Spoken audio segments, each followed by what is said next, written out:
Welcome to Bigfoot and the Bunny. This is a couple's journey into the mysterious, the unknown, and the paranormal. I'm your host, Chris Carr. And I'm your host, Kristen Johnson. Together we are Bigfoot and the Bunny.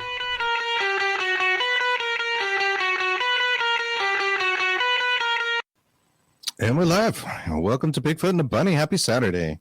Happy Saturday. And it's warm here in the studio in New England. It is warming up. It's turning out to be a beautiful day. And we should have started our air conditioner a little earlier, I think, because we're kind of melting over here. Melting. But I want to give a quick shout out to Gail Heisen, who's our guest last week, and is featured in this book that arrived today via the Jeff Bezos Penis Rocket Express, or Dick Ship for short. Oh, never gave you that idea. From Dean Radin. It's called Supernormal, and her telepathy studies are featured in this book, so I'm looking forward to reading that. As well as we mentioned, we had the paranormal couple on a couple weeks ago, and that being Cody Ray Desbians and Satori Haas. And I know they're going to be at the Ocean State Paracon if you're in the Rhode Island area this year. I think that was something they wanted to say, but weren't allowed at that time. But now I guess the secret is out. I saw it on Facebook.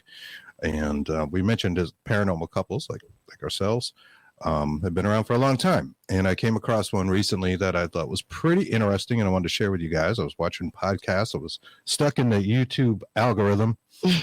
And somebody mentioned this. I forget who exactly it was, but it was about Carl and Ann Wicklund, who were popular during the spiritualist movement, meaning the late 1800s, early 1900s around the world. The Wicklunds turned away from conventional medical psychology toward the belief that psychiatric illnesses were the result of influence by spirits of the dead.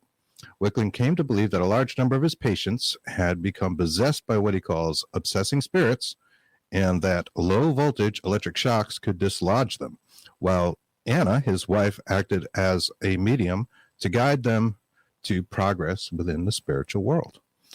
Using the mild electronic current, Wicklund said he could force the possessing spirit to leave his victim, enter Anna's body, and finally depart forever. Spiritualists at the time considered him an authority on destructive spirits, and he wrote a book in 1924 called 30 Years Among the Dead, detailing his experiences as a psychical researcher. And in 1934, he published The Gateway to Understanding. Yeah, if I can get that all out. The really cool thing is, because these books were written so long ago, they're out of copyright. You can go on, that Jeff Bezos, Penis Rocket Express and order a copy for yourself, or you can just download it if you Google it. It's perfectly legal because the book is rather old and it's rather interesting as well. To give you a little bit more insight, Carl listed his accomplishments as a general practitioner of medicine, member of the Chicago Medical Society and the American Association for the Advancement of Science. He was also the chief psychiatrist at the State Psychopathic Institute of Chicago, which was a prestigious position to be in. So I thought that was pretty interesting, because it is very interesting. Pretty legit guy, and that's what he thought at the time, which is very interesting. A mental illness. So we're going to talk a little bit about mental illness and spiritual things in just a little bit.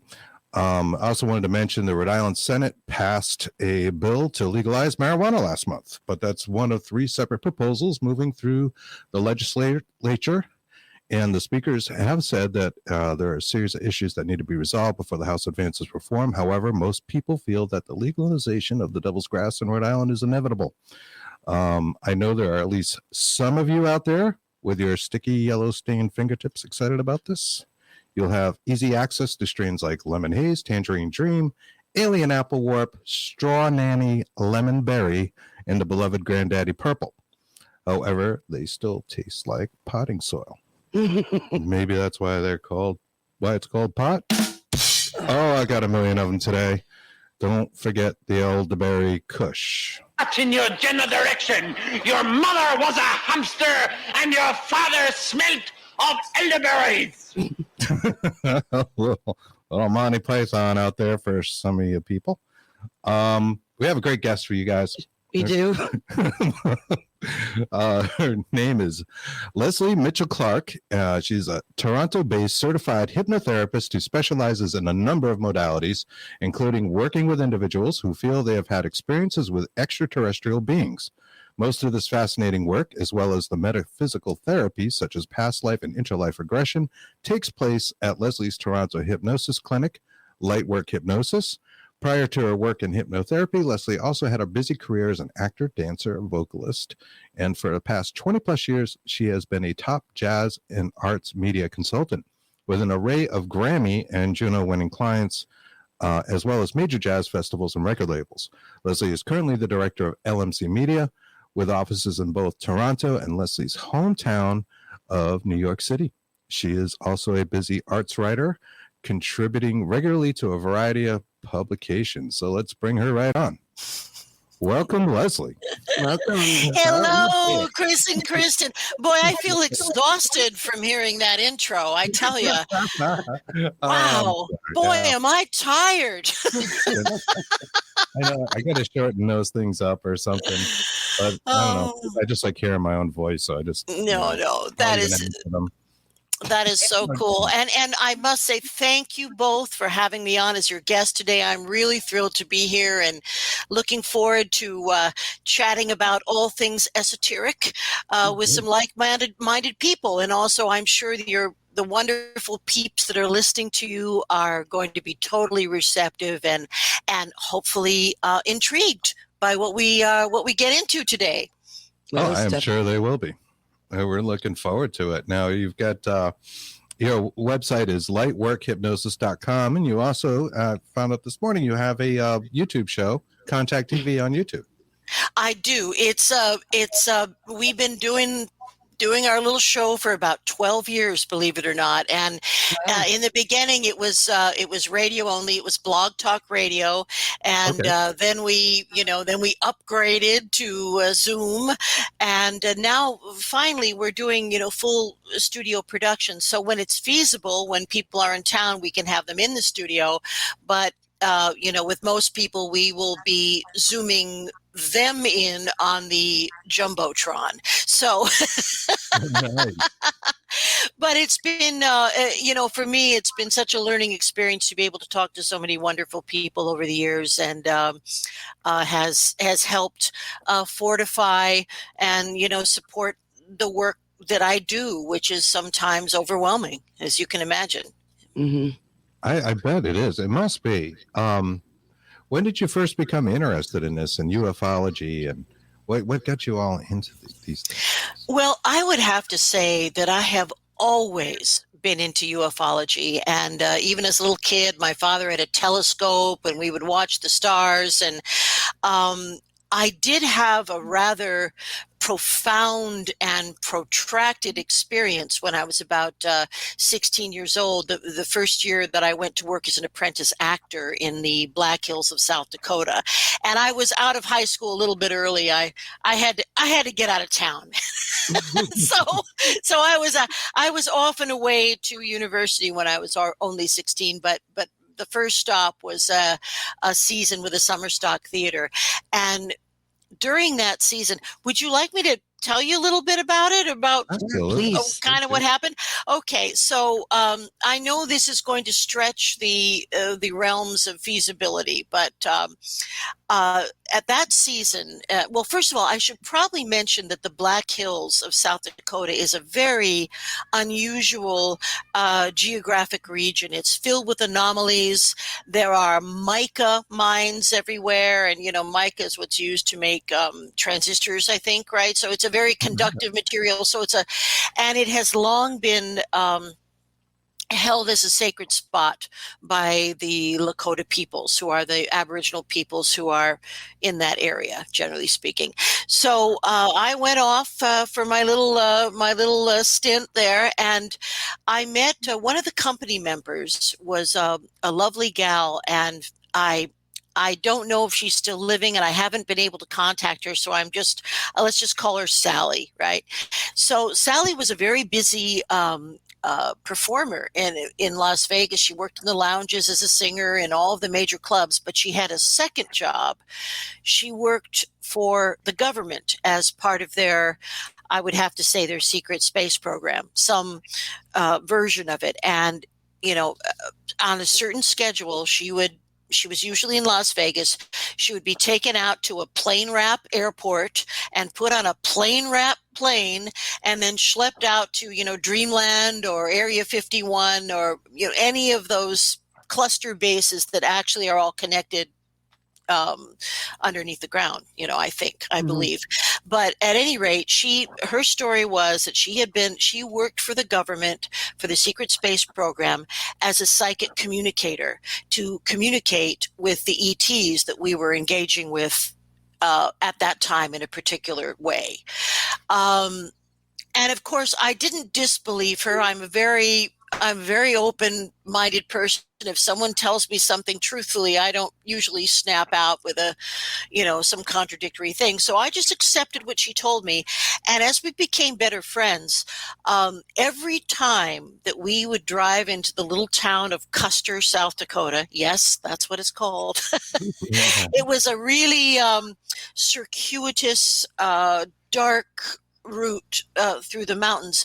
And we were always followed by craft that I saw, and anybody who drove with Sally and myself and anybody else. And they looked to be your rather traditional, spherical kind of Betty and Barney Hill craft, right? Where they weren't cigar shaped, they weren't oblong, it wasn't the T3W, they were your various really commonplace type of craft, but I could see at times they were close enough where I could see illuminated windows. And this went on all summer. Now, she kept telling me, they're following me, they're pressuring me, I don't want to continue, it's taking my energy, I have no life, etc. So one afternoon, I was lounging at the snack bar, something I was particularly good at. I was just lounging at the snack bar. And only about 20 feet across a driveway, if you will, from me, was the cabin where Sally and I as well were staying. It was an old, facility. So I saw this car drive in, and this would have been, I was alive when dinosaurs roamed the earth. So this is a while ago. So this would have been 1973. So already at that time, people wanted Mustangs and they were, gearing down. So this car that came in was essentially your classic Men in Black from the movies 40 years before the movie type of car. If I had to give you, I'd say it was like a Chrysler Imperial black. Mm-hmm. So black sedan, yep. Rolls you know what I'm talking about. So it pulls up right in front of her accommodations, and out come two beings. Now, these guys were completely anachronistic. They looked like they had come out of a cinema noir, black and white 1940s picture. They were wearing fedoras. They had on little suits, and I was close enough to see their skin, which to me looked plasticky. There was something that wasn't authentic about it. It looked plastic. Mm-hmm. And another strange thing about them is that their pants were the cuffs were really up high, like high waters, and they were wearing shoes that looked like big, heavy orthopedic shoes. Now, maybe they were weighted. Someone suggested that to me. That sounds like the likeliest explanation, because they were moving very sort of ploddingly. So they went into her, her room, her cabin. And I was curious, but I was also concerned. So I waited what I thought was an appropriate amount of time. And I was just about to, burst in there. 16-year-olds, no impulse control, no frontal lobe. Nothing. I was about to burst in. I don't know, like Wonder Woman. What was I going to do? Right. Anyway, just as I was about to do that, almost as if they read my mind, and they'd stayed as long as they could. And oddly, no one else was around. And this was a busy theater with people running and doing and carrying and schlepping. No one but me. So they came out of the room. They got back into the car with their little, their funny little walks and their big orthopedic shoes. They got into their giant canoe and they split. And so, of course, immediately I went to Sally's room and I said, what was with that? What's happening here? And she simply said that was more pressure for her to continue in the program. And she still refused, and they became frustrated and left. But wow. So after seeing that, not only after seeing the physicality of the craft and having these kind of, let's see, what is it?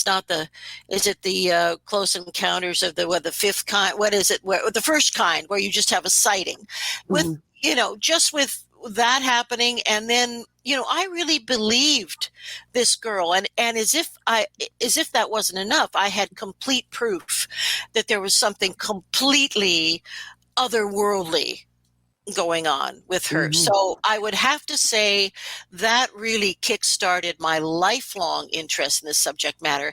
And then following that, the way that I worked myself through university is I worked as a psychiatric aide in the Yankton State Hospital, which was, one of these classic draconian, gothic, terrifying types of places. Mm-hmm. We still had padded rooms and straitjackets, and psychotropic medications were just starting to come online. I mean, we forget how recent chemical control of mental health is. It's quite recent. So anyway, mm-hmm. I was always interested in this, and sometimes I felt the people that were having psychotic episodes were in fact open channels.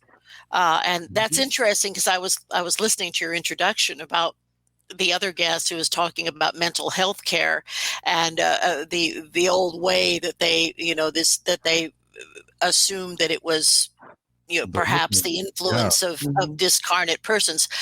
I don't think it's at all unreasonable to say that when a consciousness is in a vulnerable state, as can happen with a dissociative disorder or an episode of psychosis, that there can be a kind of a possession or a kind of an unallowed channeling from opportunistic entities. I think that is completely possible, and that's partly based on things that I have seen over the many years. So eventually, and in conjunction with my other little careers, I went back to university. I got my master's, and I became eventually a clinical board certified and now a master hypnotherapist.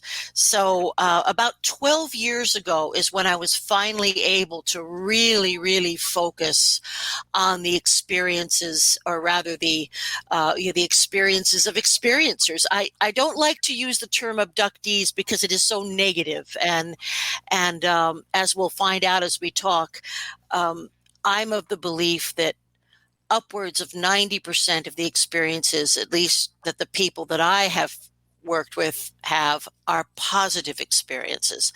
I think experiences can be misinterpreted.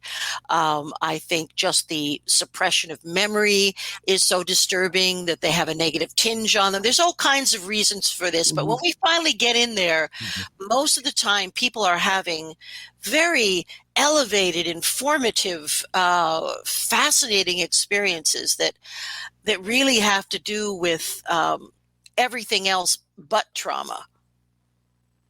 Wow, very, very interesting.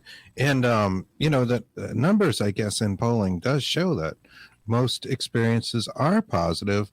Although it is something we talk about on the show, because you also have to look at like this being an invasive event sometimes, and if it's uncalled for, then can you really say that's positive? And certainly some of the things people describe that happen during these events, you have to indeed. But for yourselves, right? I mean, people, want to be scared of the aliens. That's what the movies and Hollywood shows us, portrays. But that's not always the case, right? Indeed. And what I would say about the traumatic kinds of experiences were often genetic biological material is taken in some way, either ova or sperm. Sometimes women have zygotes, embryos placed in them for an amount of time. I mean, all kinds of things that have happened. Now, this, in my opinion, goes back to the very beginning of the modern era of ufology, which would be, of course, the Roswell crash. And after the Roswell crash, which apparently, beings survived, and there was a deal that was brokered. And at the time, it was President Truman, the post-World War II president, the beginning of the Cold War, etc. And apparently this deal that was brokered by the chiefs of staff and by Harry S. Truman was an exchange of high-tech help for, as they said it, a limited amount of beings that they were going to take and harvest material and then put back. So that was that group, that particular group of Greys who were having, fertility problems. They needed help. So as I understand it, this agreement that was made timed out. And in fact, these particular Greys were true to their word and ceased their genetic experimentation. And so what I do find is I do work with experiencers who, going back to the 60s and 70s, have had these terrible things happen. I do work with these people, and I do believe that this type of genetic experimentation went on willy-nilly, far more widespread than we can ever imagine. However, it seems to truly be at an end. And so if I'm talking about contemporary experiences, and I'm going to say maybe from the 90s on, contemporary experiencers, they are different. And in fact, as I'm sure you guys have heard ad nauseum on your show, there are so many different types of extraterrestrial and ultra-terrestrial civilizations that we engage with. I would write a question down to ask you how many you think that, or you believe that are out different there. Races. Do you have an idea of a number, or would you think there's a lot? Because now there's the ultra, and then yes, sure, and that's something maybe what would be the difference there with between an extra and an ultra-terrestrial? I believe that there are beings that are actually, we should probably call them interdimensional.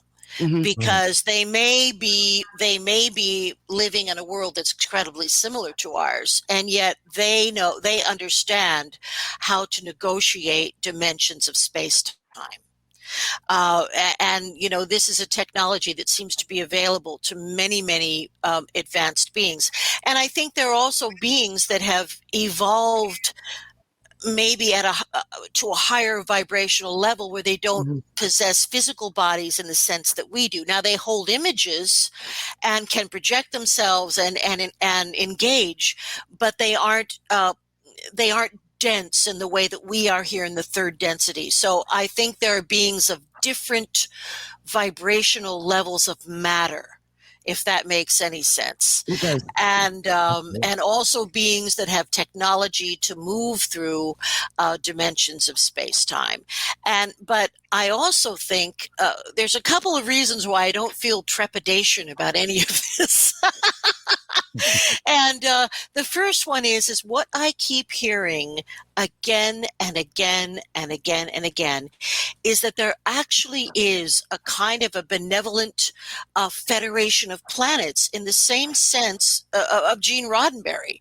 In fact, I almost have to wonder if information wasn't leaked to people like Roddenberry and Spielberg to prepare us for disclosure. Like I'm not sure. Yeah, why not? I believe that these beings are here to assist us, but it's kind of a situation of we have to clean up our own backyard. I think they have a bit of the benevolent beings have a bit of a hands-off policy.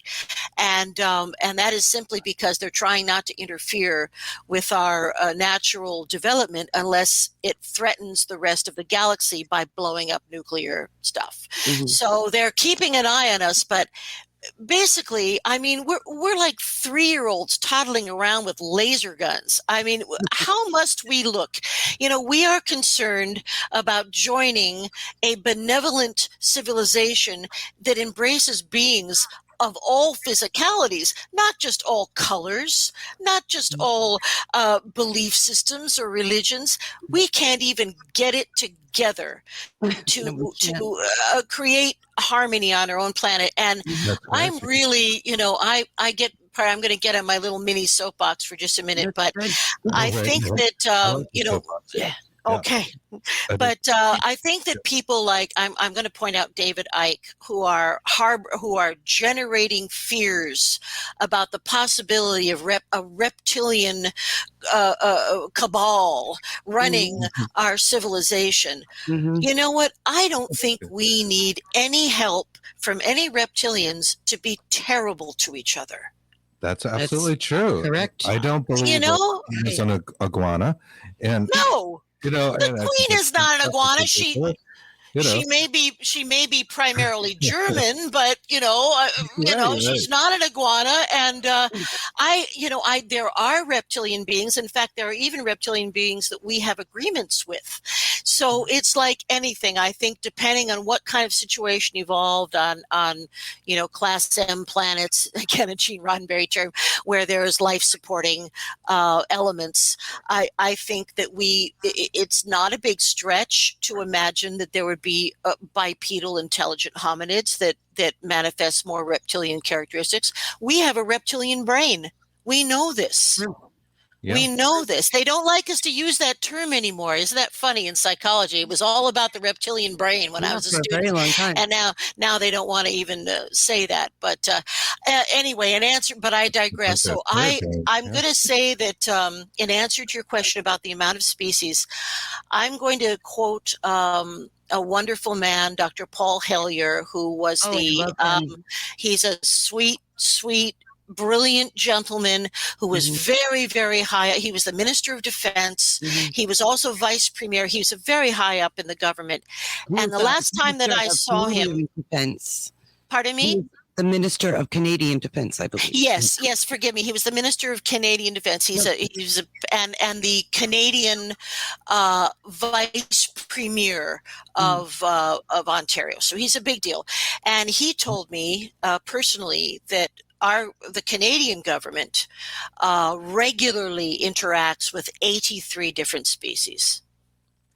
And you must assume that the Canadian government and the U.S. government are really in bed together with a lot of this kind of technology that goes on. So I hear about new species all the time from the people that I'm working with, but these days I almost never hear about something negative or opportunistic. It's all about we're here to help, and we can't directly involve, but we want to influence you and help you, and we'll give you information downloads when you're asleep. We'll do everything we can do without breaking the Prime Directive. So that seems to be kind of where we're at right now. Yeah, it is. And we'll get a little more into that. We have a bunch of comments out here. So just want to little shout outs. What do we got there? Robbie says, hi from haunted Scotland. We are not alone. Let's see. Pamela says, much like spirits. Yeah, and that is a subject I want to get into. Hauntings, versus dimensional beings, aliens, and things of that nature. Roddenberry was a time traveler, says Kathy Lamport. Could be.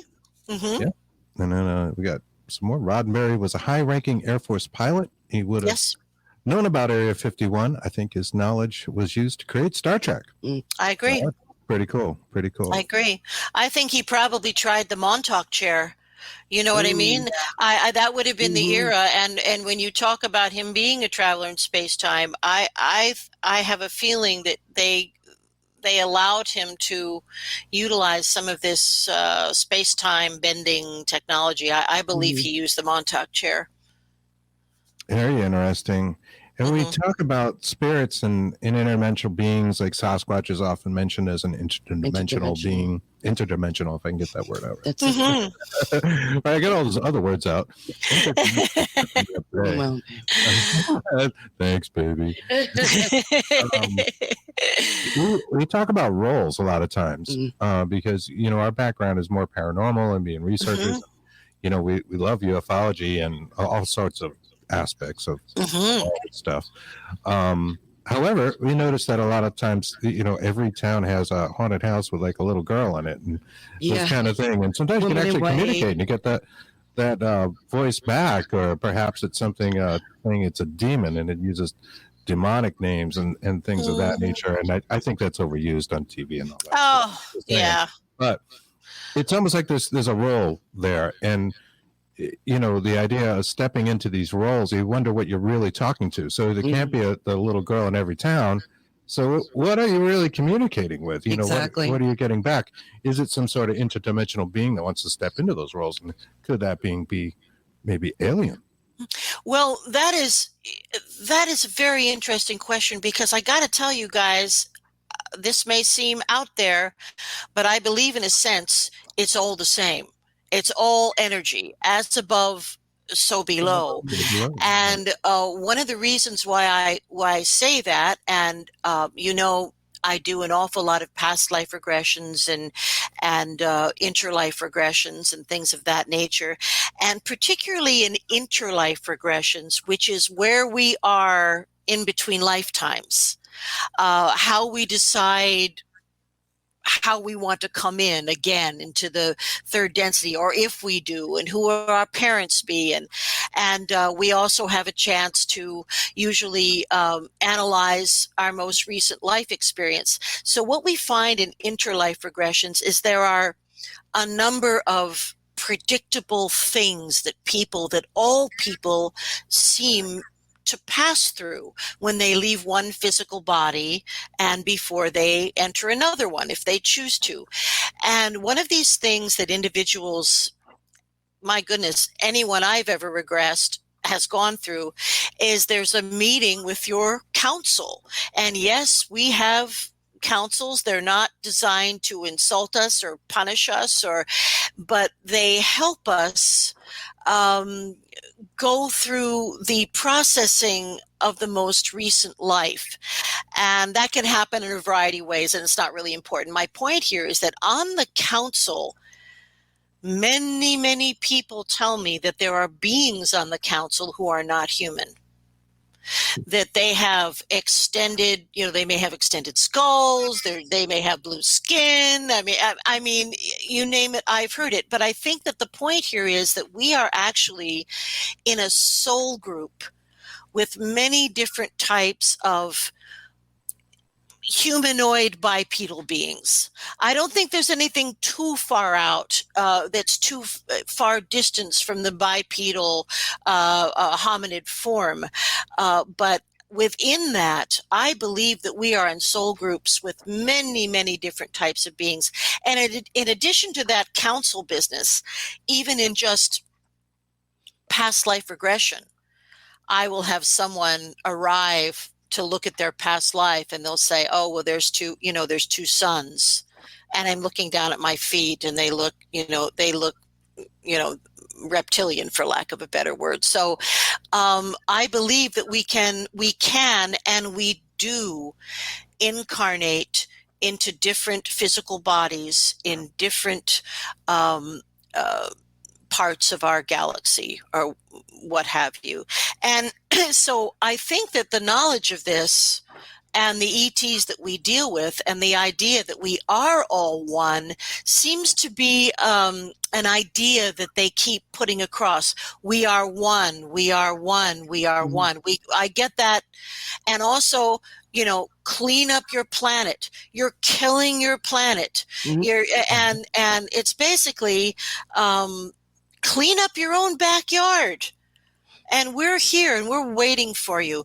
And what a unique planet we have, isn't it? I mean, not only is it beautiful, and not only does it go back, millennia, I believe, into ancient civilizations, but such a diversity of human beings. I mean, on one end, we've got violent pond scum, idiots, Trump. And then on the other hand, we've got the Dalai Lama or some other, and prophets have come in. Who's to say that they weren't alien walk-ins?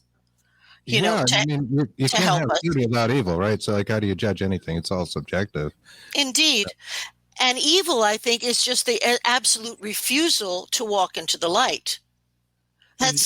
And there are stubborn entities. Now, going back to, I belong to the North York Ghostbusters, and I'm out there whenever I can. And we've got some, like Rhode Island, we have some very historic, we have some great places for investigations. And I agree that certain archetypes do tend to turn up, the white lady, the little girl, this is all sort of commonplace. Now, I kind of think, as you probably do, that there are a couple different kinds of haunts. That we have the intelligent haunt, which is an entity or a spirit that is either trapped or unwilling to move into the light. And sometimes those kinds of spirits who don't want to leave, they're very territorial, they're confused, they will pretend to be whatever they can for interaction to feed off fear energy.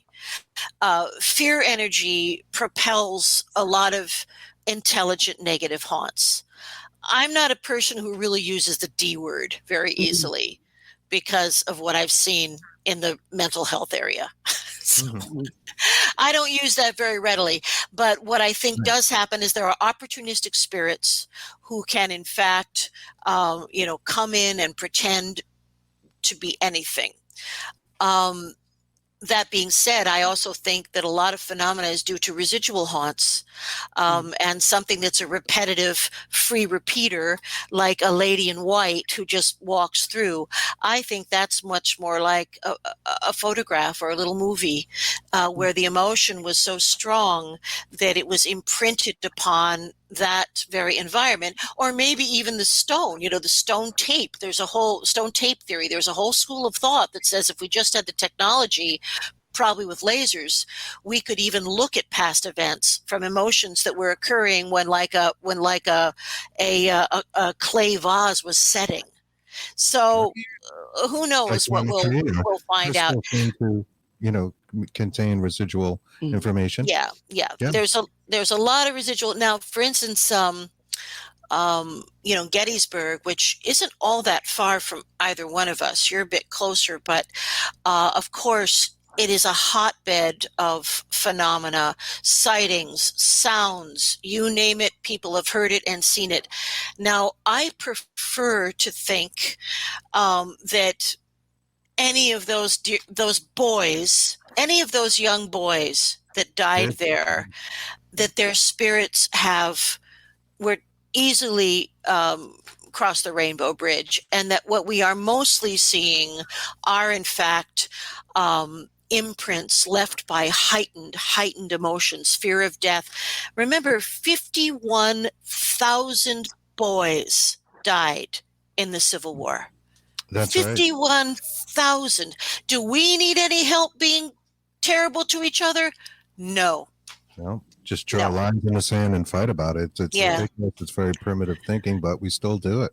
We still do it, and in the American Civil War, cousins fought cousins, brothers fought brothers. It was one of really the first really truly modern war, they call it, and it was brutal beyond belief. Most people on the battlefield died from infection, so it was horrible. So I think it. Have you guys ever investigated at a battlefield site? Well, we haven't been to Gettysburg yet, though we're talking about going actually next month, potentially.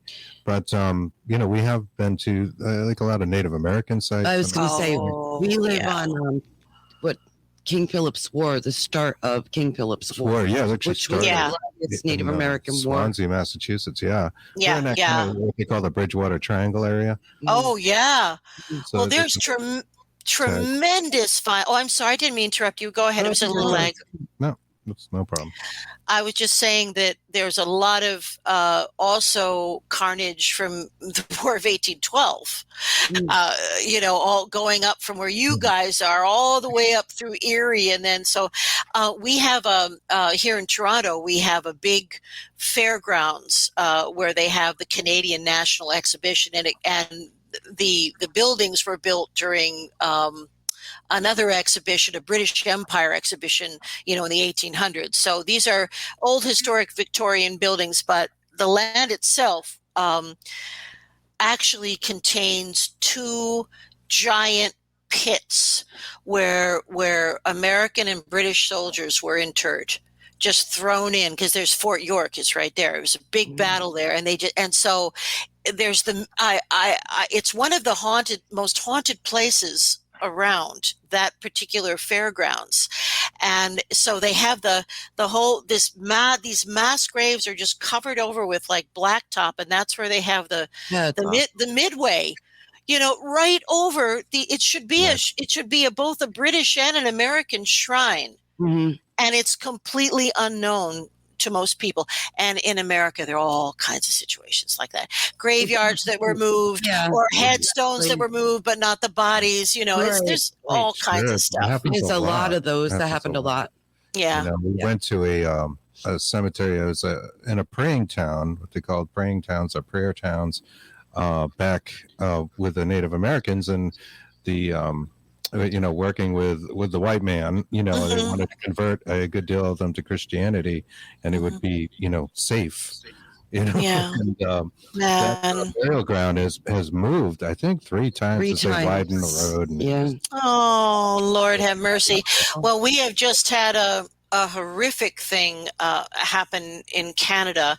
And now I'm from New York. I'm American, but I don't remember this particular horror taking place in America.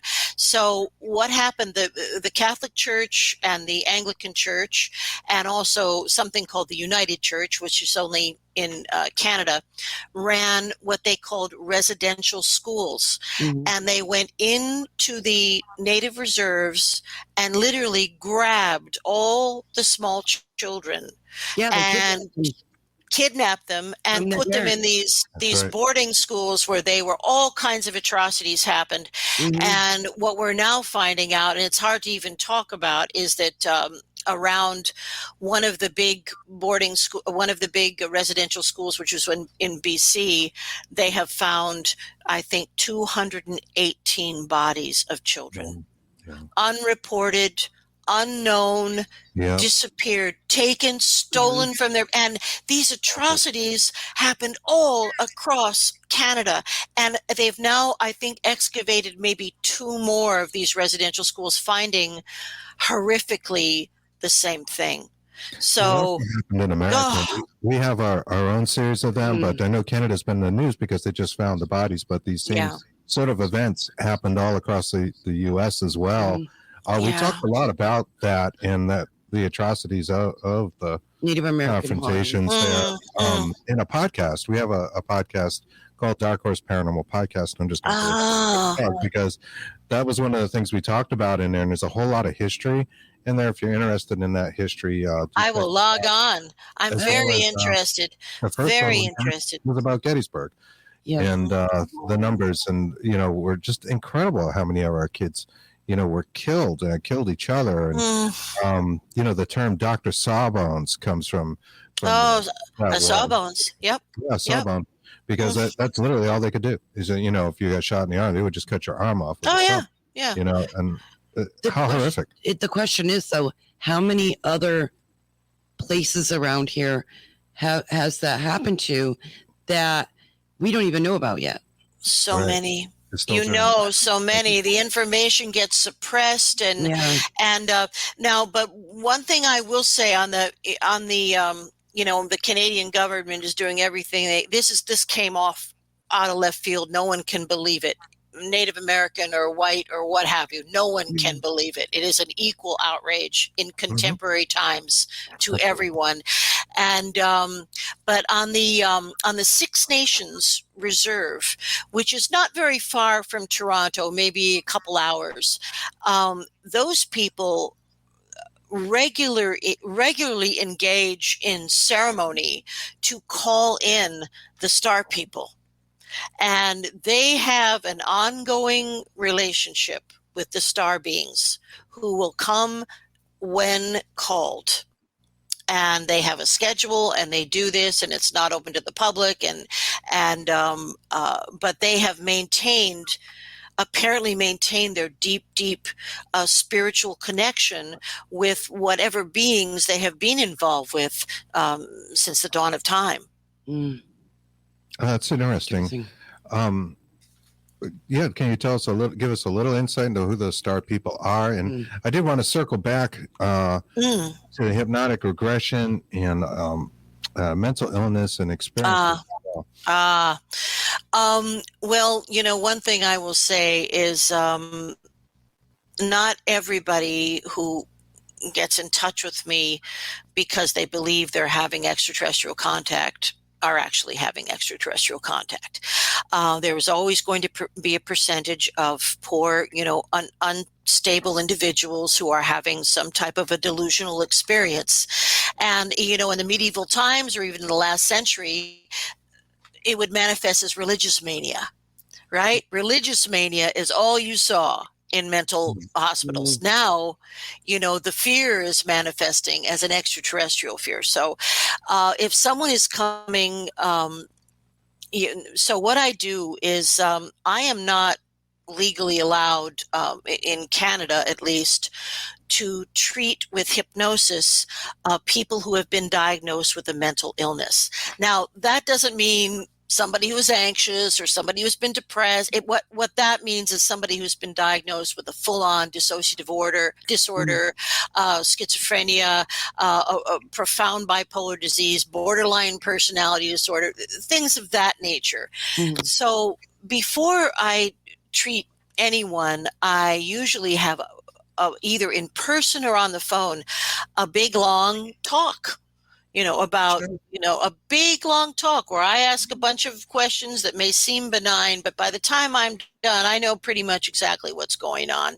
And certainly, if someone has a mental health history and has in fact been diagnosed, but is also talking about these issues, I don't just leave them to hang out to dry. I have colleagues who are psychiatrists and psychologists and psychotherapists who all are open-minded to the idea of ET contact and are legally allowed to work with people with profound mental health issues.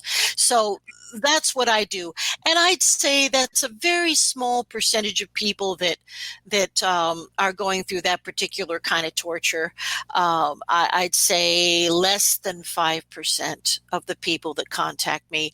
And also, I just did want to mention that this phenomena of people experiencing extraterrestrial contact really seems to cut across all cultural, economic, religious, sociological lines. I have people that I work with that are lawyers, that are college professors, and some people that are on public assistance that can barely get it together. So you might ask me, well, what do these people have in common? Why are so many diverse people having these experiences and being taken aboard craft and shown things and blah, blah, blah? I think the ETs that engage with us are very interested in people that have psychic ability. Because, let's face it, evolved beings, at least for what I hear, a lot of them do not speak with an epiglottis. A lot of them are telepathic, or they can speak, but they choose to be telepathic. So if you were a fairly evolved series and you were looking down at these, near primates here, wouldn't you pick out the ones that could form words?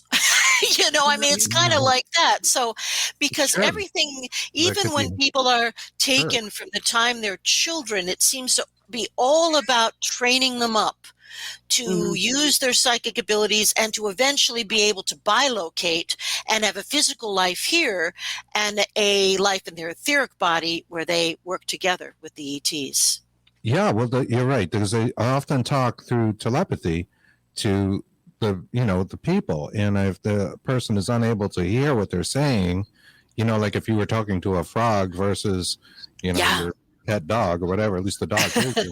Right. You got to say, well, all right, I favor the dog because I was going to continue and train the dog to fetch, which may or may not be evil, but we can get into a little bit more of that too, right? Why are they doing all these experiments? But I do agree with you, and I know a lot of people say that after they've had some sort of alien abduction experience, they feel an enhancement in what they call the contact modalities, right? They might be more proficient in remote viewing or have out-of-body experiences or near-death experiences, things of that nature. Which is very interesting. And it kind of goes back to that we are all one thing that's mentioned there in chat a few times as well. How could a remote viewing possibly work, for instance? If there's no connection between us all. Exactly. Determine what's in a box 300 miles from you by thinking about it. Right. Well, I think all information is contained in the Akasha. Information is actually non-local. I mean, it's local in the sense that we have a hard drive in here, but it's non-local in the sense that it's on the cloud. So I think that I think that every advanced. This is just my idea, but I think that every advanced civilization has gone through a technological period that was similar to ours, where these devices that we use, the phones, the internet, what we're doing now, are kind of like training wheels. And that eventually, as our latent DNA begins to turn on, we're going to be able to do everything that our somewhat more advanced ET humanoid friends are doing. And I think, implants are often about like step-up transformers. I don't see them as anything negative. I've never heard one negative thing about them. And they usually either disappear when they're done working, or they're pooped out or sniffed out or snorted out. They're not meant forever, and they're meant to help to, in some way that we can't quite understand, to help us with our PSI factors, I believe. And Dr. Lear, who of course has now passed away, what a great guy he was. He did an awful lot of research in removing implants, and he'd remove them and then he'd take them out and they would dissolve in the atmosphere. And so nothing was ever really discovered, except that from the technology that he had, they did emanate some type of radio signal. But by saying radio signal, I'm not even sure what Dr. Lear meant by that at that time. So frequency, there was some kind of energy coming off of them that they were able to somehow discern. But as far as the idea of, they're, the paranoids are saying, well, they're tagging us, so they can find us. Right. Well, guess what? We all have a unique brain signature, and we know this now. So any evolved species that was trying to locate a certain person, it'd be just like tweaking the radio dial. They don't need implants. They don't need tracking dots. That's us. That's, crawling out of the primordial scum. That's us, not them. So, nothing to fear. I really hate the fear thing. I do. I tell you, I do. Everything of us to them. Pardon me? What do you suppose is the value of us to them? Meaning, and I'm sorry, my cat's jumping in the window there, throwing lights. Why are we of value? Valuable to them? Like, what is it? Just because we're souls and we're part of a soul group, or do you think maybe the planet itself and the maintenance of this planet gives them something we can't quite understand yet? I think that I have heard many of my clients, in talking to the different species that take them, have referred to this planet as the grand experiment. So again, I think we're talking about diversity of life, diversity of evolution, and I also think that there is a deep genetic connection that we have with, the beings that look just like us, like the Pleiadians and the Lyrans and the Anunnaki and the Yael. I mean, I believe that we have beings that look just like us walking around all the time, and they're here just doing stuff, and we would never know. So I think we are viewed as cousins, or part of the family by certain beings. And they are also tracking maybe a genetic line as far as relationship to them. So I think we have that going on. Certainly, maybe there are opportunistic beings that get in here that are interested in our resources. But I don't know. Have you guys ever talked to Randy Kramer on your show, Captain Randy Kramer? No. Have you ever talked to him? No. I'm gonna hook you up with him, because you need to talk to him. He is one of the few, I would have to say, super soldiers, people that participated in the secret space program, the 20 and back. He's one of the few extremely credible people. He's had a number of lie detector tests, 3, I think, which is what separates him from Corey Good, rather. There's Jason Rice. Jason Rice is also incredibly truthful and has also gone through all the lie detector tests. So anyway, what Randy Kramer told me is, when he was participating, when he was part of the Lunar Defense Force or the Mars Defense Force, he said that now we pretty much have control over what comes into our solar system. And remember now that following the Truman thing and the Eisenhower thing, we have had bases on the moon and on Mars, excluding ancient times, but in contemporary times since the 50s we have. And this is the big lie, that we have parallel space programs, and that trillions of dollars have been siphoned out of the pockets of the hardworking Americans and gone into these programs which they neither know about or benefit from. And I don't have to stress that there are massive medical leaps, like light year leaps, that are part of the secret space program. So anyway, what Randy says, and Jason Rice concurs with this, and on Andrew Basciago, another great guy from the West Coast. But apparently, the idea of a rogue space attack is an episode of Flash Gordon. I mean, it isn't going to be like that. There's not, and I did worry for a time, during the Trump administration, particularly, that there would be some kind of a staged false flag event that would simply serve to further polarize people. And I was so worried about that. The one side going, "Let's get the weapons," and the other, Right. But thank God, nothing like that happened. Thank God. And I don't think that it will. I think we're in a period of soft disclosure. I was completely disgustipated by the so-called disclosure of the government. What a joke! We were as well. Well, we figured that. Yeah. We figured it was going to be like that. So yeah. It wasn't a surprise. Let's put it that way. It wasn't a surprise at all. So I really don't think that disclosure is going to occur through President Biden or anybody landing in the White House lawn. I mean, they already flew over the White House and nothing happened there. But I think that disclosure is a grassroots movement, and it's people like yourselves, Chris and Kristen. You guys are I love this expression, I'm using this now, you're midwives of disclosure. That's what you're doing. Right. Do you think bring it in, breathe, just breathe. I think being in the media, though, being in mass media, seeing all this UFO footage from the Navy and all of that, kind of brings it more Yeah. into our collective consciousness, right? More people Oh, yeah. and I think more people are actually witnessing UFOs now than they were, prior to all this buildup, because it's on your mind. Ourselves, I think we've seen at least two things we could not explain. Now, no, not absolutely swearing it was aliens in there and nuts and bolts spaceship or whatever.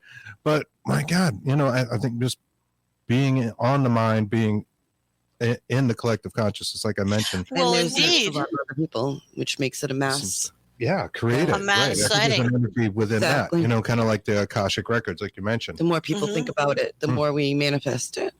Yes, or make or rise or raise our vibration enough to visually see it. Who knows what, and it's whatever's happening. There seems to be, they show themselves to people that they want to show themselves to for specific reasons. And of course, now we have, God, in my day, what do we have? A black and white Super 8? You can only see 30 feet away. Now we have, even the cell phone cameras are amazing. But there's people walking around with a lot of tech, and they can they can catch a lot of stuff.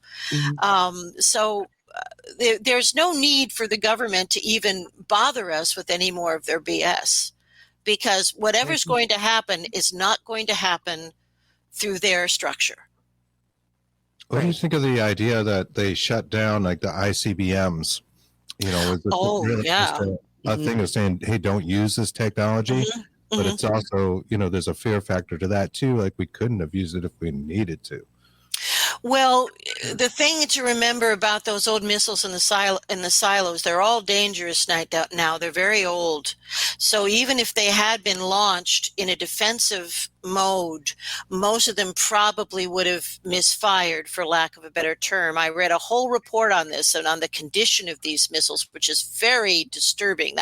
And again, our lack of maintenance, our bad, Right. Yeah. But I think so. They turned off those missiles for two reasons, just because the likelihood that there would be a nuclear accident was probably very great. And also, the idea that once, this is major pollution. We don't know really what nuclear, we don't know really how nuclear activity affects those in our adjacent worlds, and what adjacent worlds even means. I mean, it's amazing to me that we even are seeing smoke coming from the fires on the West Coast. Yeah. So Right. I know that when the Fukushima accident happened, my cousins in Sweden told me they were already getting massive radiation in Sweden. Oh. So, we don't know how again, toddlers with ray guns. We don't know what the hell we're doing. Right. You're right. Exactly. I agree with you. We kind of are. Absolutely. I mean, we've got these giant guns, and we don't know what to do with them. We don't know what to do when we, with the waste of them. And oh my God, it's just something else. On the planet.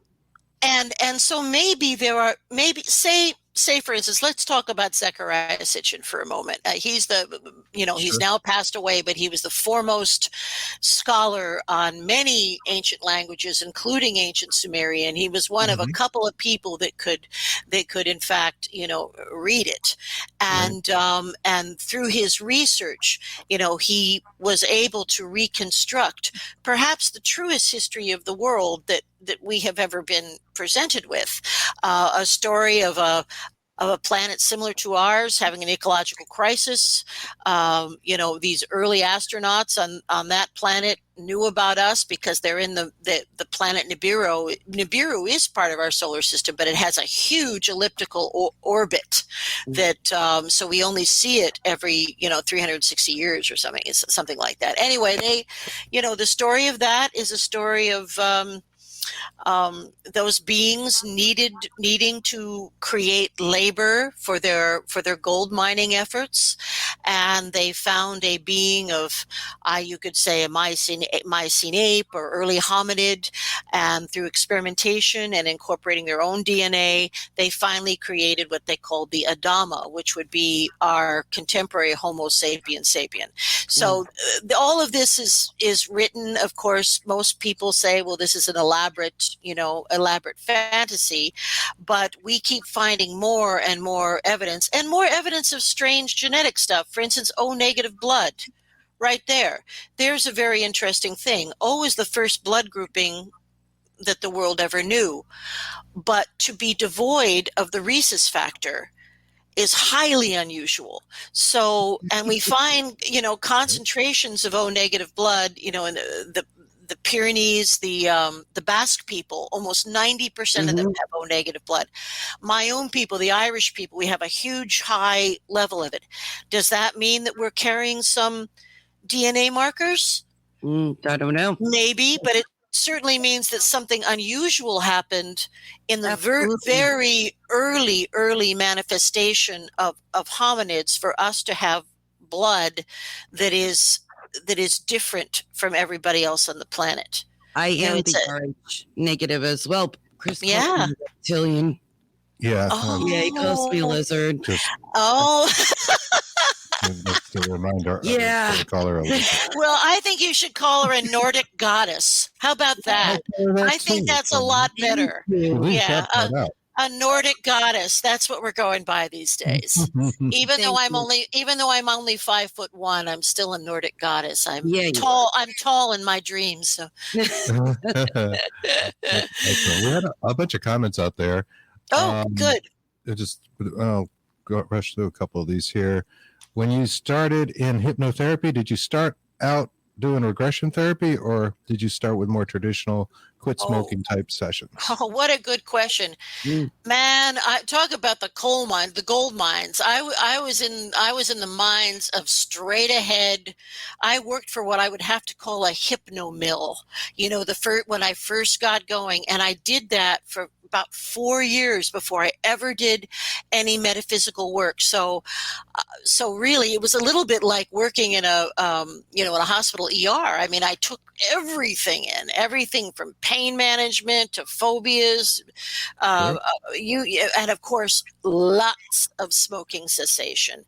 But, that gave me, I think everybody should do that. I really do, because it was a volume. I saw 6 patients a day, Monday through Friday, for probably about 4 years. So by the time I got done with that, there was very little that could unsettle me, right? Because you have to feel pretty secure in what you're doing to get into some of these esoteric areas, which can sometimes be a little either disturbing or sometimes even to myself. There are times when I felt frightened by the things that have been described to me, but you have to maintain. So after about 4 years of all of that stuff, I took my metaphysical hypnosis certifications with the wonderful Dr. Georgina Cannon, who I consider the foremost expert of past life regression around today. And she was, she's a Newtonian Michael Newton she worked with. So so I learned all about doing past life regression, interlife regression, as I explained, and a third option, which I call energy release, but some people call it, what do they call it? I don't even use that term. Kind of like exorcism. I call it energy release, spirit release, they say. Yeah. Yeah, it's kind of it's really a metaphor, I think, where people carry trauma in different parts of their body and you get it out of there. I don't believe there's any intelligence involved with it. I think it's all metaphoric work, but not so for past life regression and interlife regression. That requires a deep trance and, I would have to say a skilled way of talking to the subconscious and guiding your person through the experience.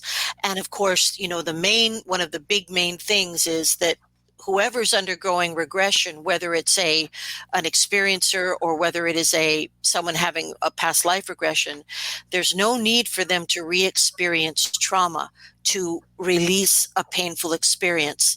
So as soon as someone starts showing me, as soon as I see respiration change, or as soon as somebody starts showing me extra REM movement or something that indicates stress, I immediately turn them into an observer so they can process the experience. They see everything that's happening and they understand that that's them down there, but they're dissociated, so they don't experience any pain or trauma. And that type of process allows them to fully release, understand, integrate, and purge any negativity from that experience. Wow, fascinating. So there's nothing to fear. No, I was going to your peeps out there, if you are considering any kind of regression work with a qualified person, there is nothing to fear, because that is standard technique.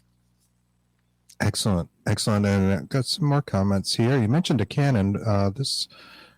Kathy mentions Dolores Cannon was onto something with her development of QHHT. Mm-hmm. And then goes on to say, if you don't know about Dolores Cannon, you need to read up on her.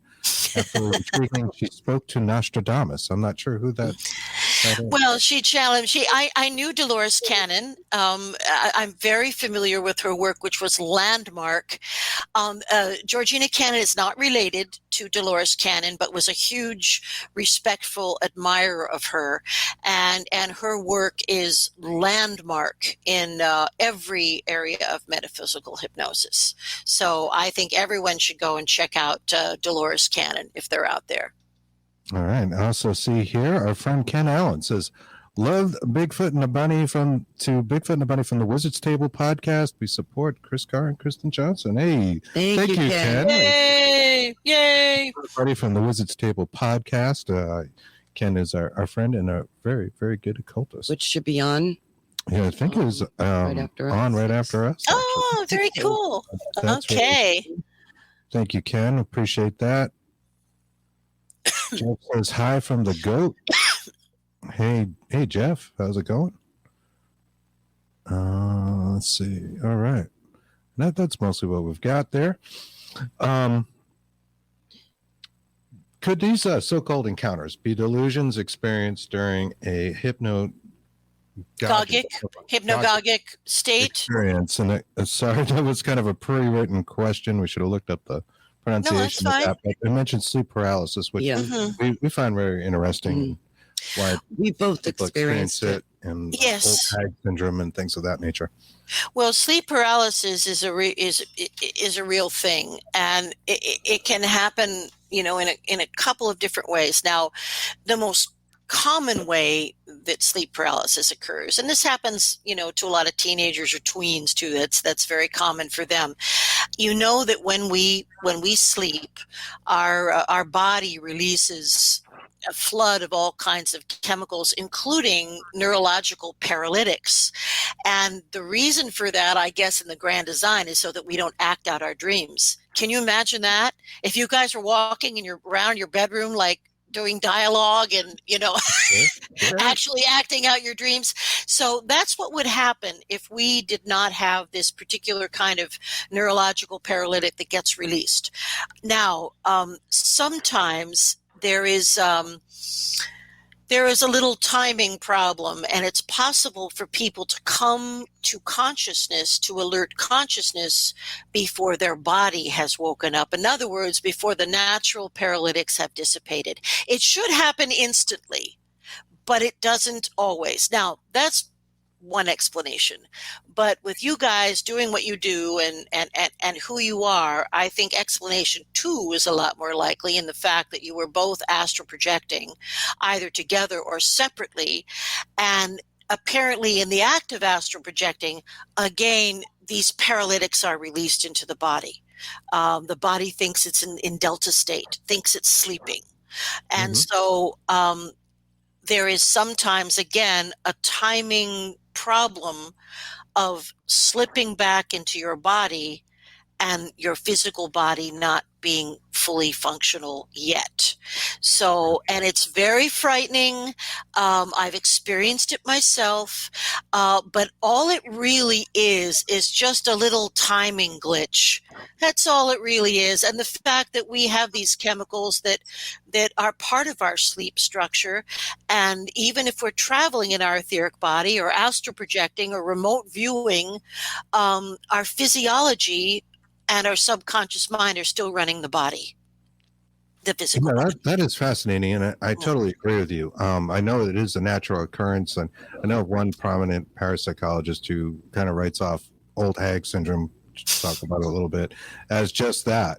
And I believe that there's more to it. And, we've also worked with things like HemiSync to have experiences, and I have some recordings that I'll listen to and I actually catch myself like snoring. I'm fully conscious, but I hear my body snoring because it's a relaxed state. Those paralytics have kicked in, and I don't feel like I could move my arm if I wanted to, kind of thing. Right, you know what I mean? right. And, that's what leads you into the OBEs eventually. Yes. But old hag syndrome is kind of interesting, and I wonder if you had any thoughts on that. Well, it's I do believe that there are opportunistic spirits.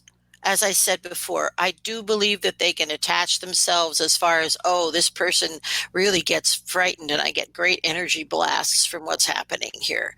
And I think, again, the old hag is a kind of an archetype that we see presenting itself again and again, not unlike, the woman in white and the lost little girl. I think, and I don't think we can discount the fact that, maybe I'll just talk about jinn for a moment. In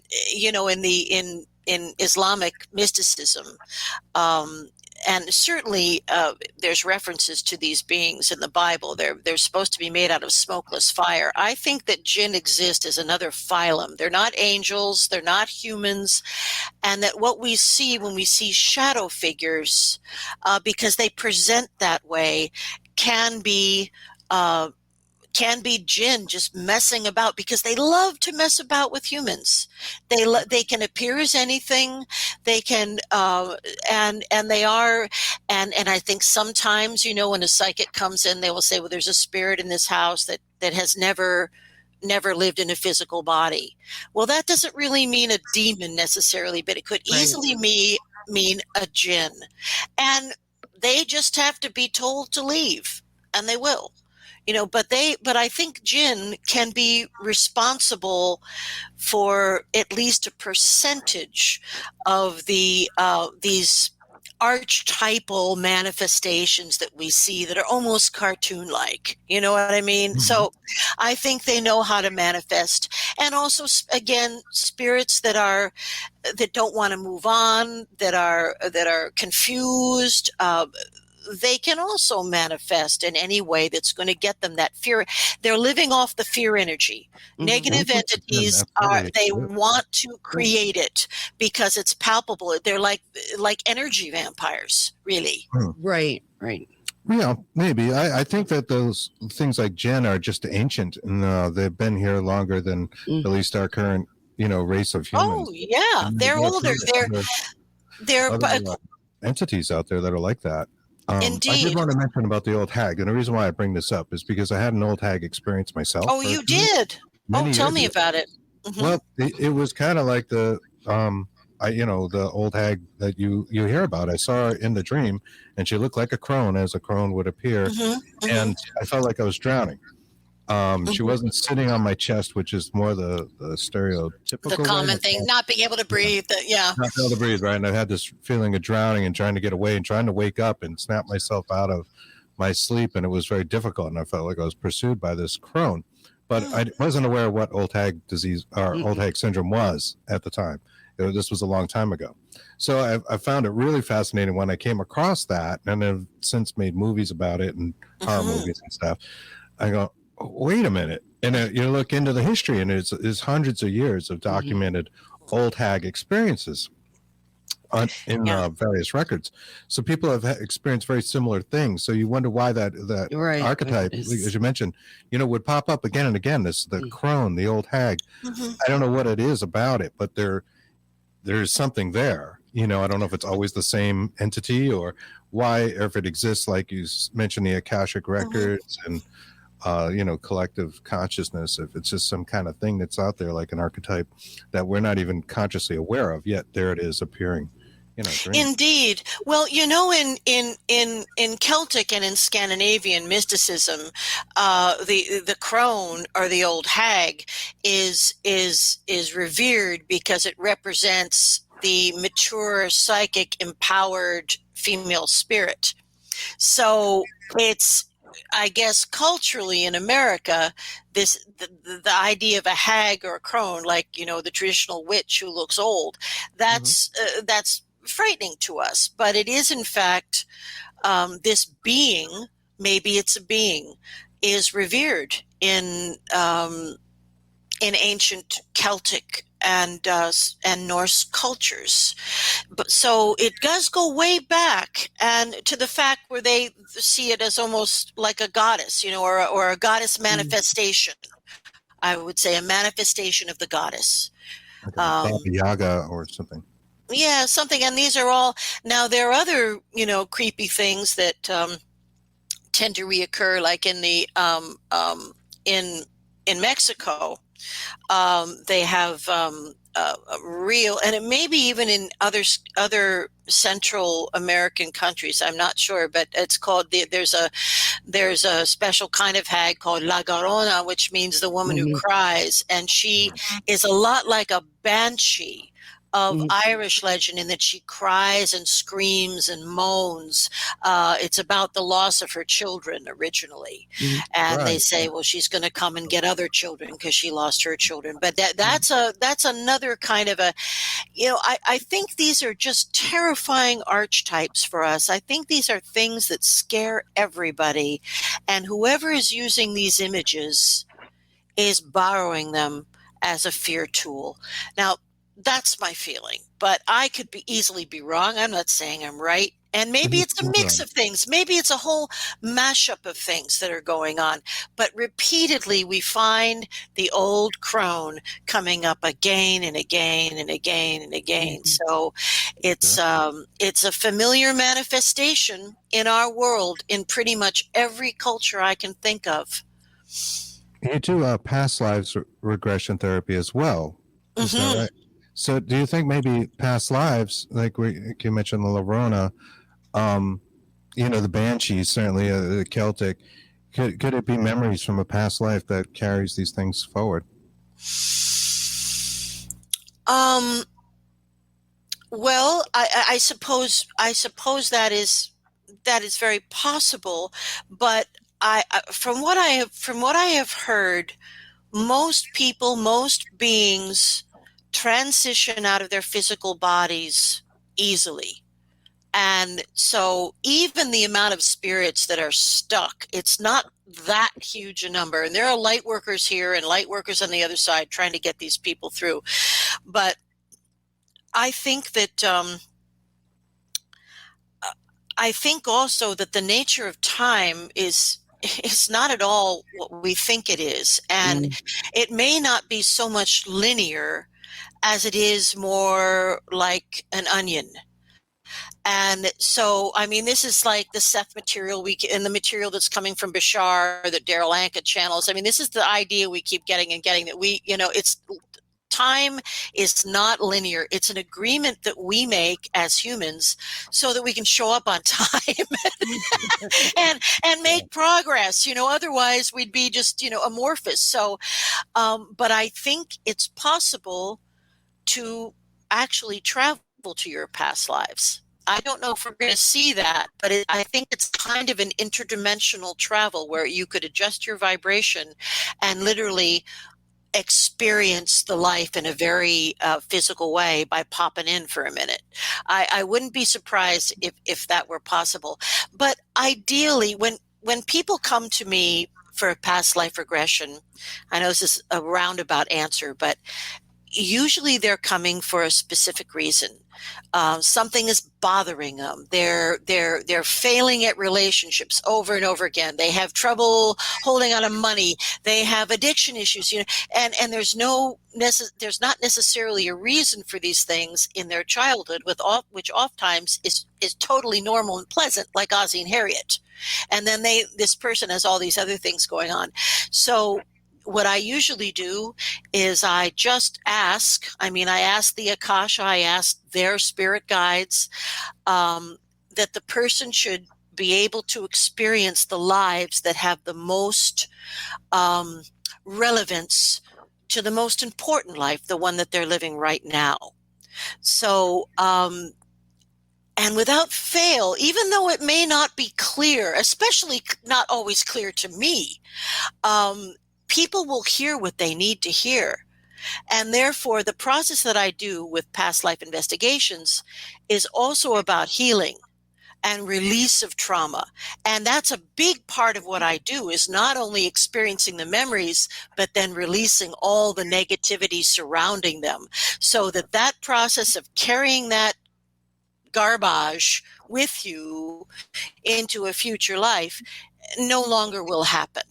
So if you are asking me that if like La Garona is a being that is dead but stuck in that past life experience, is that what you were asking me? Sort of? Yeah, kind of. I was asking if maybe some of these archetypes are exist because of our past lives and some sort of memory. And, I don't know, man. I kind of don't think so. Like Yeah. La Llorona, which you say much better than I do. I like the way you say it. La Garona. Yo digo español perfectamente, carnal. I grew up in LA, man. If I wanted to go to the corner for a stick of gum, I had to say it in Spanish. There you go. Seriously, not the most. Woman in white, too, yeah. The lady in white, La Llorona. Yeah. So I don't think that's the case, but I had a really strange experience once. Let me just tell you about this, because it still baffles me, and I'm going to throw it out there to you guys and see what you think. Now, this was in New York City, and it was around the time that I was pregnant with my second son. So let's say this is 1991. And at the time, I was working as a publicist, and I was the publicist for the Village Vanguard, which is a famous jazz club. And I went down to the Vanguard, which is way, way downtown. There are cobblestones. It's, the downtown area is, of course, the oldest part of New York. So I went and I did what I had to do at the club, and I saw some just incredibly inspiring music, and I was like on cloud 9 just from the music. Now, I was straight as an arrow. I was pregnant. I'd had a glass of water. I was just feeling like high from the music. So I walked out of the Vanguard along 7th Avenue, and as I stepped off the curb onto the old cobblestone from the 1700s, all of a sudden I smelled horse manure. That was like the first thing. Now we have mounted police in New York, so I didn't immediately react to that. But then I realized that my body was different. It was much smaller. I was tiny, and that I could feel the weight of my clothes, which were like Victorian. I could feel the weight. I could feel the corset. I could feel the whole thing. And I looked to the side, and the whole town was quiet like New York would never be. Nothing. I heard nothing, except I saw a man taking his horse out of a carriage and putting his horse in what looked to be a public stables. Now, normally there was a big bar on the other side, and I didn't see it. I'm looking at this stable, and there's an old dude unhooking his horse and putting it away. So I continued to walk across the street, and by the time I reached the other curb and stood up on the sidewalk, I had journeyed back to my own self in my own time. Wow. I literally slipped through some kind of little vortex. Now, I all I can say is maybe my vibration of the purity of my being pregnant, I don't know. But whatever happened, it was instantaneous. I did nothing to invoke it, and it only lasted a few moments while I was walking on that old cobblestone that the Dutch put in, in the 1600s, really. And by the time I got up to the other side, that was it. Wow. Yeah, like you just stepped right in like a wormhole. Yeah. Right. I just went through a little vortex, I think. Sure. And that is similar to like alien abduction phenomena. A lot of times people are kind of zoning out. They might be driving or riding a bike or a motorcycle or something. Oh, yeah. Well, indeed, at least that absolutely happens. And sometimes when beings come in the night, they've been seen opening portals, and they have a kind of a stick thing, some of them, and that's the first thing the person sees. They see a portal actually open. And sometimes if we're doing it, if it's a secret space program, it's a little cruder. It looks kind of like a doorway. I mean, we can do all this stuff, but it's not as smooth as the ET technology. It would seem to be. It reminds me a little of the Hat Man phenomena as well. Mm-hmm. Kind of the darker side of that. Yeah. Mm-hmm. Kristen doesn't like the Hat Man. No. I don't like the Hat Man either. I'm not even going to talk about the Hat Man. Thank you. Right, Thank you. I can't even see an image of it without freaking out so much. Yeah, it's distressing. No fear. No fear. Kind of harken back to that idea of roles, right? So right. Well, it's true. There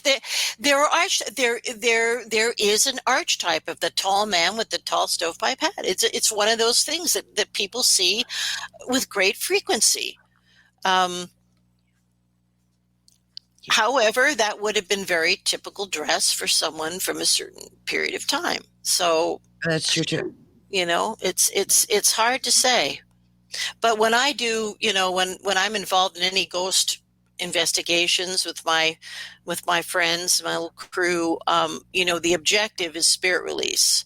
So if we find it and we go in to release anyone who is captive, anyone who can't find the light, anyone who's doesn't know where they are, doesn't know they're dead, that's that can happen. Right.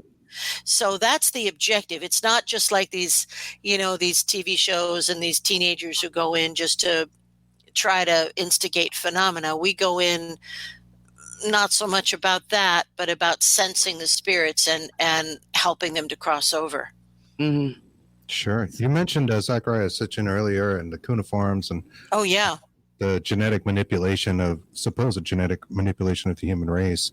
That's also a common theme in more modern alien abductions, and the concept of babies and having these sort of hybrid babies. Yeah. What sort of stories have you been told through your regression therapy about these hybrid children? And lots of them, lots of that. And again, that harkens back to a little bit ago, because that was apparently one of the goals of these particular Zeta Reticulites who were involved in the abductions. The goal was, reproduction, hybridization, which was not exactly what I think, Harry Truman was told. But at any rate, many times I have heard of, I have experiencers who were called, genetic material being taken, and then sometime later, their children are brought out to meet them, and sometimes they're asked to hold them and engage with them. And this may surprise you. It's always distressing because the people don't want to let go of their children. Right, I would think that. Yeah, it's not that, oh my God, because they don't look that different, so it's about, these are my children and you have them and I want them. And so it engages all kinds of very traumatic emotions when the children have to be taken away. I have had, grown men sobbing in my chair. Wow. From that type of, I can imagine it could be nothing experience, and it happens often, and I don't know what those particular ETs thought that just a brief encounter would do that was therapeutic for the children, but they had some idea that it was therapeutic for them to see their I don't know if you want to call it biological. Yeah, it's biological, and so we don't know. These people, they sometimes then will dream about the children and have other encounters with them throughout as they grow. So it's not always just that static one time. I have to say, mentioning these hybrid children that may be shown to their parents one time or something like that, or maybe they're in like this jar of brown liquid and then whisked away to whatever dimension or portal they end up in. Reminds me a bit of those indigenous children that we mentioned earlier. I know. Socialization. That's like the social. I know. It's something being done to us against our will with the sanction of our government. It's exactly, I mean, well, yes, the parallels are incredible, that they were doing the same shit thing to us that we were doing to others. And now I don't recall anybody ever being shown any, fetal or beings in some kind of a fake amniotic sac or anything like that. It's usually when the little children would be what we would think maybe 5 or something like that. Now, but however, I think that they grow at a phenomenal rate. Like that would literally be 5 years from the time that my client had DNA taken or sperm or whatever, So is that why I've read and I've heard a lot about how women get pregnant? They get abducted, then they get pregnant, and then they take them. Yeah, like 3 months. Is that why? That used to happen. That used to happen an awful lot. And when we were being used or not me specifically, but women were being used as receptacles, kind of, where they would inseminate them and allow the development to occur exactly for about 3 months, where the spinal cord and the brain are formed, and then they would remove the fetus. And I've had women tell me about it being floated out of them, like not with tissue trauma, but having it, the amniotic sac and the little tiny baby and placenta being floated out. Wow. Yeah, what a trip, huh? Oh. It is. It's a little trippy. What is the end game to that? Like, why are they taking the Well, I think that at that time, again, we're talking about, inseminations and these things don't occur right now. But at the time, that was part of that species, who I believe to be the Zeta Reticulites from a binary star system. They were having fertility problems. They could not reproduce. Oh, okay. And they were needing our DNA, which was related on some level. We did have some tangential genetic connection with them that allowed this to even work. So we are related to so many different beings in ways that we can't even get our heads around. But yes, so I think that was simply part of their fertility program, if you will, and they saw nothing wrong with it. They said that you're our progeny, or you're related to us. We have the right to ask for this. That was their stance. Cool. Wow, it is. That's cool. like you say, zoo theory. Well, I was going to ask you that about the zoo theory, if you knew what that was and how your thoughts are on zoo theory. Yeah. Now I think I know, but why don't you tell me that we're all being kept aboard a big mothership as it sounds, like we're kind of a zoo. So they would the Earth itself come here, visit and treat us like animals in a way. And they made it like they make us out of it's like the Earth is like a petri dish to them. And they're watching us from afar and writing down everything and viewing everything. And that's basically what the zoo theory is. Well, I think there's an element of that. There's an element of our DNA related beings keeping a close eye on us because they feel responsibility for us. Because I think they were responsible greatly for truncating our, messing about with our DNA imperfectly. Now, this is something that I find very interesting in the animal kingdom. Things like cancers and stuff, they're relatively rare, the types of things that can go wrong. But human beings, we have over 3 1,000 possible genetic problems that we can manifest. So that says to me imperfect DNA splicing. And, you know, this idea that we have junk DNA, well, it's DNA that's turned off because we weren't supposed to become aware. We inherited great awareness, great capability for awareness and other abilities from our Anunnaki and other ancestors, but they didn't want us using it because we were a slave species. Right. You know, I think that that's exactly what we're talking about. I think they have at this point in the evolution, because we're talking about 60,000 years ago, right? At this point in their evolution, I think they feel, if not guilt, responsibility for what happened, in the same way that we are trying to heal the wounds of what we did in slavery to the African American people and the horrifying acts against the Native American people. So I think they're in that space, a lot of them, because they come in and they heal. I didn't even there's no time to even talk about that, but many of my clients have been in critical care or suffering terrible illnesses. And if they have regular visitations, ET visitors have come in and held hands over them, or in one case actually extended their hands into someone who was suffering from double pneumonia. So there are benevolent things going on, and there are attachments that seem to be emotional. I feel that they view us, most of the benevolent beings view us as our family, but things are diverse. You know, the 5 fingers of man, we come from different, we have 5 different kind of big variations, which implies to me that we have 5 major contributors. Fascinating. I love that microcosm, macrocosm kind of connection between what we do to ourselves and what might happen interdimensionally or through the universe as we see it or perceive it, you know, and this DNA kind of being the vehicle for consciousness, no matter where it may exist, right? I agree, and I also I think we were taught. We were taught. We were taught about slavery. We were taught how to do it from experiencing it, and that this information, I think there is, yes, we have past life memories, but I also think memories are non-local and are stored outside the body.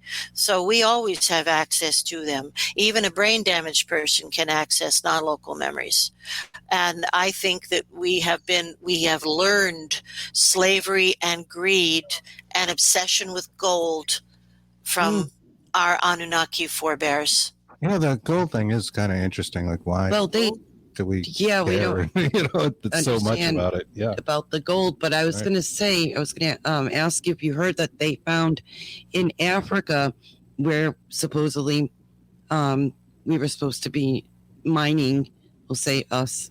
But they found the parts of, like, ancient parts of where they were mining the gold. Thousands of gold mines. Michael Tellinger is a friend of mine, and he's the guy that's very deeply involved with the South African gold mine situation.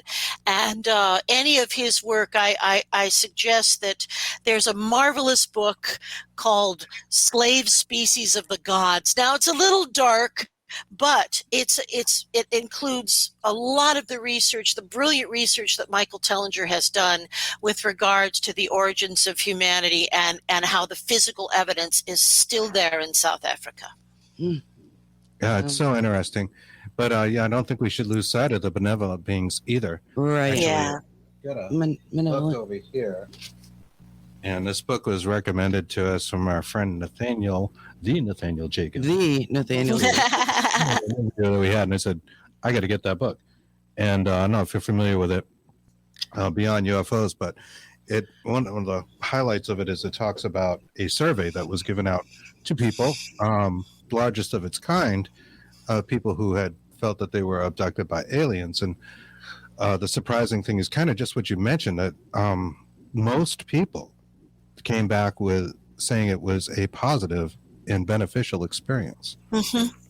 You know, which I think is fascinating and not talked about enough. Yeah.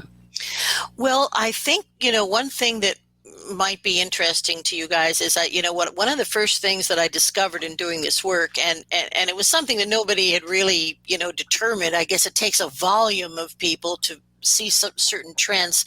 And, I work with MUFON. I'm part of Kathy Martin's Experience Your Research project. So not only do I have my own clients that just come to me through word of mouth, but MUFON also refers anyone to me who would like to have regression.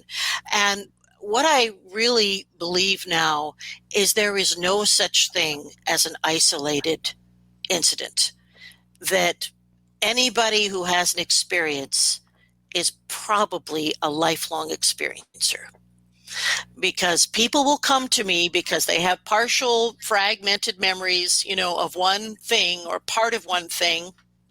And we get in there, and I will often say, let's go back in your life. Let's go back to the first incident of high strangeness. I don't even say what it is. And then most of the time, I will hear a little 3-year-old voice telling me about little beings coming in and floating them out or walking them out the backyard.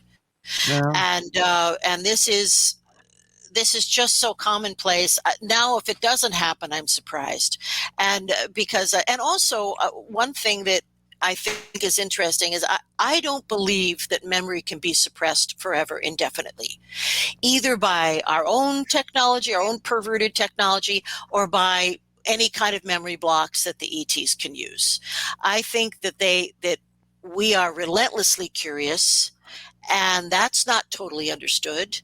We have our own unique characteristics, but I also think that no memory block exists that can last forever, because fragments of those memories will start bubbling up, and sooner or later, hopefully, someone will come.